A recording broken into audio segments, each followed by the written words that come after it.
Ayan, magandang araw po mga kapisda. Ito po yung in-upload natin dati na sa Victoria Tarlac. Ayun, konting guide lang po doon sa mga nagtatanong para at least magkaroon kayo ng idea kung paano niyo po sisimulan yung inyong pan, circular trapal pan. Ayan. So dito po, ang nangyari po dito, yung customer po natin, yung payment niya po is binayaran niya sa amin in cash. So halos lahat ng kanilang gamit ay binili po sa amin and willing to wait po sila. Yan, nagantay po sila hanggang sa makumpleto namin yung gamit. Siyempre yung gagamitin for oxygen, yung sa aerator, and then yung sa trapal, and then sa probiotics, ayan. So unang-una po na kailangan naka-ready palagi yung pinakauna namin ay ito pong probiotics. So, may dalawang probiotics. Meron po dyan yung Nitrofex and then Aqua Maintenance. So, yan po lagi yung kailangan na naka-ready na una. Ayan. Pero sa amin na rin kinuha yan. Kami na lang ang nag-check out through sa Shopee online. Ayun. So, itong setup na ito ay, yan, nag-guide po tayo. Sabi natin, yung sa kanilang bubong, kailangan meron pong makapasok na sinag ng araw. Or kung kaya nyo namang i-push para sa UV plastic, mas okay din po na ganun ang gagawin. So, it's up to you kung gusto mo na nakabakal or kawayan, pwede rin. Hindi siya ganun ka-stricto. So, sa mga nagtatanong kung pwede namang walang bubong, okay lang din basta po may pa-overflow po kayo. So, mayroon naman sistema para maiwasan natin yung acid rain. At syempre, kasama na rin natin na tulong ng probiotics na maprotektahan po yung ating system. Excuse. Ayun po mga kabisnes, sa una-unang gagawin nyo lang, kung magsisimula kayo, lalo sa mga beginner at magpa-practice pa lang kayo, we suggest na magsimula muna kayo sa trapal pan. Or mas okay nga trapal pan kasi based sa observation ko namin na yung mga customer ay mabilis po yung paglaki ng hito dito. Yan. Hindi ko rin alam kung paano nangyari yon. Siguro sa temperature, ganyan. And sa nakikita nyo dito, lagi pong nakahanda rin yung kanilang probiotics. Ayan, mayroong host na nakikita kayo dyan, ay naka-aerator po yan, 24/7. So, aqua maintenance, ang nilalagay nila dyan, kung napanood nyo po yung video, plus meron na po siyang kasabay na molasses. So, sa molasses, it's up to you kung maglalagay ka or hindi, mag-work naman yung probiotics. Ayan, so balikan natin. Yung sa pagbili nyo po sa amin ng trapal pan, basta willing to wait kayo, send your payment, and then yun, i-order natin, gagawin pa yung trapal pan nyo, mag-antay kayo 10 to 15 days. Then after that po, nung pag ginagawa na yung inyong trapal pan, siyempre pa-slope po yun, mano-manong ginagawa, ay ibibigay din sa inyo yung tamang sukat ng frame na inyong gagawin. So sa inyong location, bili na lang po kayo dyan ng steel matting. Yan, pagdudugtongin nyo lang yung steel matting na pabilog. So may sukat naman na ibibigay, saktong sukat din nung trapal na binili nyo sa amin. So available po yung 2 meter diameter, 3, 4 hanggang 5 meter diameter lang po. Ayan. Tsaka madali lang naman din po ang setup nito, plug and play po siya kasi may naka-drawing na po doon na bilog sa gitna na bubutasan nyo kung saan doon nyo po isasalpak yung inyong main drainage. Yun. So easy lang din po yun kasi after you purchase po ng product, itong trapal pan, ay magsisend din naman po kami ng guide sa inyo. Ayan, so tanong na naman ay kung paano yung sa water preparation. Easy lang po yan na plug and play nga po, lalagyan nyo lang ng tubig o pwede rin hugasan nyo po yung pan na bagong tapan, isprayhan nyo lang, ganyan. Linisan, alisin lang yung kunting amoy, and then yun, tapon yung tubig, lagyan ng lagyan, di ba, dideliveran na siya. Bago siya lagyan ng isda, mas mainam po ay lagyan nyo po muna ng tubig, yan, yung taas niya is 3 feet. Lagyan nyo po agad yun ng 50 grams na aqua maintenance. So ito po yun. Yan, aqua maintenance. Again, sa mga nagtatanong kung saan ito bibilhin, pwede nyo po siyang bilhin sa mga authorized dealer or distributor ni Orobiotics. Ayan, nakikita nyo, nakasulat naman dyan spelling niya Orobiotics, Orobiotics. Search nyo lang po sa Lazada yung Orobiotics, lalabas na po yung probiotics na kailangan nyo po. Napaka-importante po nito kasi ito po yung nag-aalaga sa inyong system, yung inyo pong media, yung po yung tubig, na kung saan nyo ilalagay ang isda. Yan.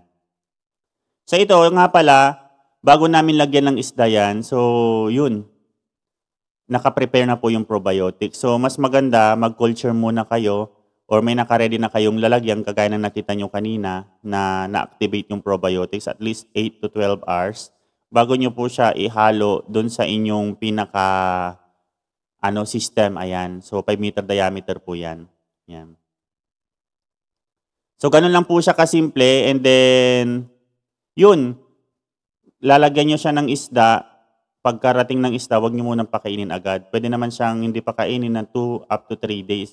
So kung kaya nyo naman na huwag munang pakainin ng 3 days, much better po. Kasi stress pa yan sa biyahe, hindi naman lahat yan kakain. Ayan. So para ma-maintain nyo din yung magandang quality ng inyong tubig, hindi siya mag-pollute agad, huwag po kayong mag-a-absent maglagay ng probiotics yan. Kasi ito po yung number 1 na tumutulong. Mayroon po siyang kakayahan na i-neutralize or alisin yung mga bad bacteria sa inyong mga pan. Ito po yung probiotics na ito. Ang number 1 na katulong natin to maintain po yung kalinisan ng inyong tubig. At the same time, para hindi na rin po sakitin ng isda nyo, tsaka nakakatulong kasi itong probiotics para bumilis yung kanilang digestion. Ayan. Malaking tulong po yan sa health ng ating mga isda. Tsaka pampagana rin siya sa pagkain. So kung gusto niyo ring malaman yung kabuuan ng tungkol sa probiotics, pwede niyo i-research yung orobiotics sa Google. And then yan, marami po kayong makikitang mga reviews tungkol dyan sa probiotics na yan. Yan. As far as I know po, marami pong gumagamit ng probiotics. Ayan. Hindi naman lahat is ini-explain po yun. Yan. So siyempre may marami pa rin mga technician na isinishare yun tungkol sa probiotics. Ayan, so ito yung mga dapat nyo lang naihanda ayan. Sana maintindihan nyo or makatulong tong video na to. Yung sorting po, napakahalaga nito. Kailangan kasi after 20 up to 30 days, mag-sizing po kayo. So palaging tanong bakit kailangan dalawa yung pan? Siyempre para po mayroon kayong paglilipatan ng mga past grower nyo. Kasi kung ako tatanungin, mas maganda 3 or 4 yung inyong pan. Kasi after 20 to 30 days, based sa observation po namin ay nagkakaroon po ng 3 size hanggang sa 4 na size yung mga alaga nating isda, lalo pagka hito. So yung hito, kailangan mo siyang i-sizing kasi kung hindi mo gagawin yun, yung mga mas malalaki ay pwede pong kainin niya yung mas maliliit. Or meron din yung sobrang bundat na malaki, sobrang busog, pwede rin siyang atakihin ng mga mas maliliit. Yan, pagtutulungan siya. Ganun yung mga nangyayari talaga sa pan. Ayan, para ma-maintain mo po na medyo maganda-ganda yung ani mo, hindi mabawasan yung dami ng fingerlings mo. So monitor po and then kailangan stricto din po kayo sa pagsa-sizing. Kung kaya nyong gawing monthly yan. Ito, meron silang DIY or sariling diskarte kasi may mga space pa naman dyan. Dati kasing bahay po yan. Yan, yung natibag, yung mga natira pang, ayan, tingnan natin. Ito pang natira dito, yan. Yung mga natirang mga hollow block dito para namin dinasayang ay binuunan nila. So, ganun pa rin yung design. Sa gitna pa rin yung drainage and then pa-slope po yan. Para siyang style ng lababo. So, 100% mapupunta yung tubig doon, mag-i-exit po siya doon. So, yung PVC na ito ay meron po yung butas-butas. Pwede nyo po yan nabutasan na mas malaki. Basta, on your imagination po, hindi po lalabas. Yung mga isda, hindi makakalabas. Ang makakalabas ng tubig. So sa design naman ng drainage, dapat may 100, may 50. Kasi ang bubuksan nyo lang yung 50 para hindi masyado malakas yung pressure. Yan, yung paghigop ng tubig sa ilalim at hindi masaktan yung mga isda nyo. Kasi pag sa 100% kayo ng bukas, masyadong malakas po yun. So technique, yan, yung ginagawa is doon sa 50% po kayo mag-o-open ng inyong drainage. Ayan, so itong space na ito na ginawa nila, ay dito po ilalagay yung pangbenta na. Bakit kailangan may mas magandang may ganito na nakabukod yung pang market size nyo po, ay para po hindi na ma-stress yung mga ibang isda. Yan. So ganyan lang po yung sistema na ginagawa ng karamihan. Ayun.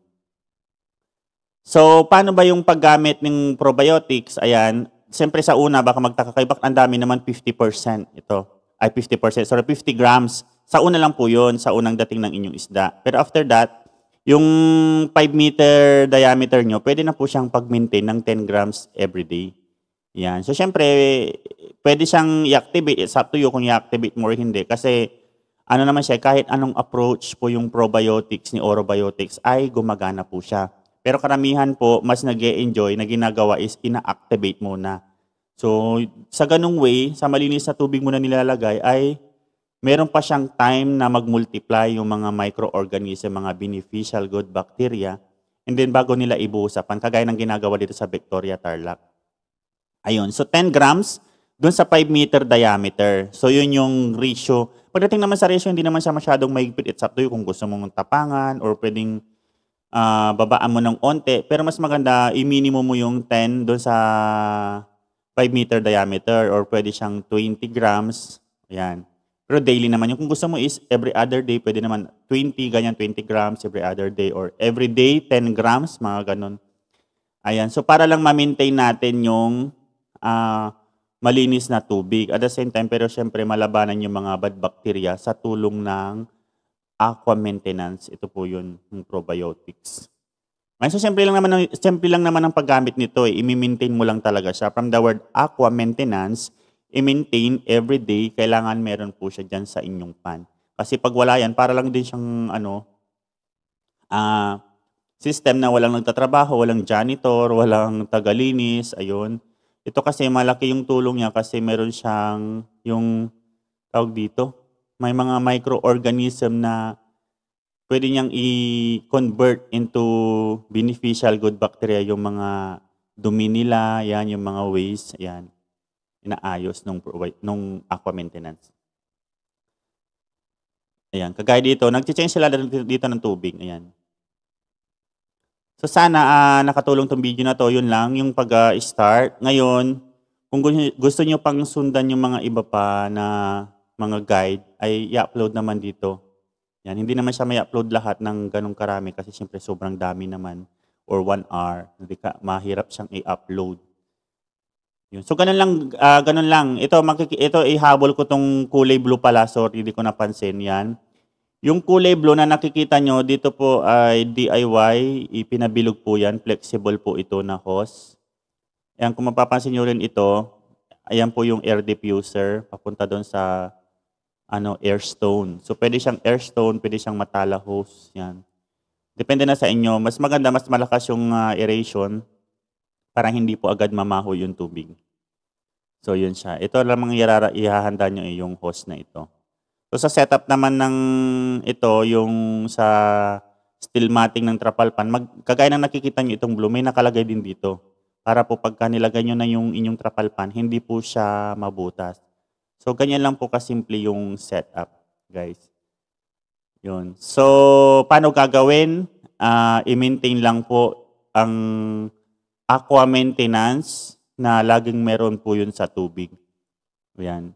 Pero para hindi rin masayang yung tubig nyo, nagtatapon kayo kung sakali, siyempre everyday mga 30% or 20%, ipandilig nyo po sa halaman nyo para hindi masayang. Maganda rin siyang gamitin as fertilizer po ng inyong mga pananim. Ayun. So, sa fingerlings naman, available din yung fingerlings natin.